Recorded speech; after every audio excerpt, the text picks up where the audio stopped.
Yeah, his private jet touched down yesterday, and some of the first people he saw was at the Foreign Ministry. Today he's seen the Commerce Ministry and the Industry Ministry as well. And he seems to be saying things. Well, he's not saying much out public. I mean, he's a man who likes to tweet. After all, he does own Twitter, but he hasn't actually said very much publicly so far. On the other hand, the Foreign Ministry in China seems quite happy about what he's said so far. They quote him as saying that Mr. Musk does not want to see China and America decouple economically from each other. He described, according to what the Foreign Ministry said, Mr. Musk said that America and China were conjoined twins and that they needed each other. So far it seems to be a bit of a love-in. The Chinese do seem to like Mr. Musk being here. They seem to like what he's saying as well, and certainly it augurs well for the rest of his trip.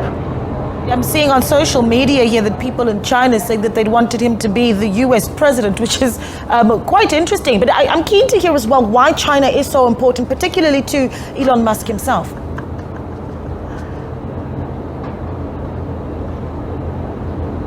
Well, of course, Arnold Schwarzenegger couldn't become the American president. A lot of people thought he could because he wasn't born in America, and of course, neither was Elon Musk as well.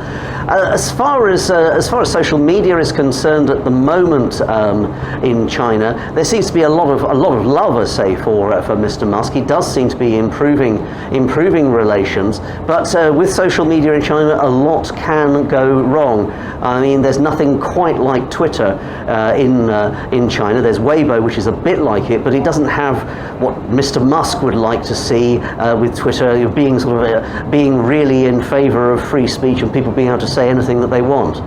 Yeah, and then that's obviously going to be a really big talking point, right? Because when Musk bought Twitter, one of the things he really talked about was wanting to use it really to champion free speech. I mean, the likelihood that he'd be able to persuade Beijing to let Twitter operate in mainland China.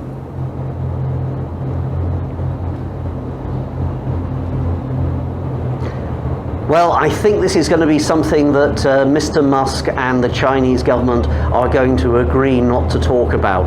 The Chinese definitely like Mr. Musk's investment.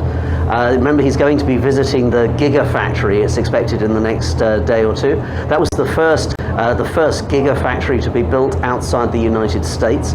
It produces hundreds of thousands of cars a year, and it's a good time for Mr. Musk to visit because nobody's been quite sure what's been going on during COVID. Nevertheless, the Gigafactory does seem to be selling a lot of cars, although in China it's a very, very competitive market. There are lots and lots of rivals now, domestic car makers who make electric vehicles. At the moment, it's interesting.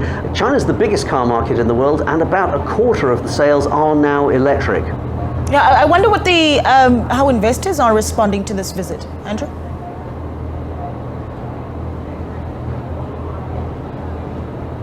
Well, the shares in Tesla actually went up when Mr. Musk arrived in China.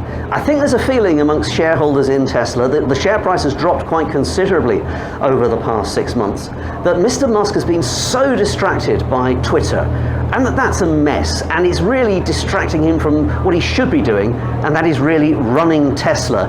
And I think that shareholders are quite happy that now he's coming to China, he's improving and re-establishing links with the Chinese government, and he's going to go around the Shanghai Gigafactory and make sure all is well. Yeah, Andrew, thank you so much for bringing us that update, and we look forward to hearing more about Elon Musk's visit to China. That be our correspondent Andrew Wood speaking to us on that.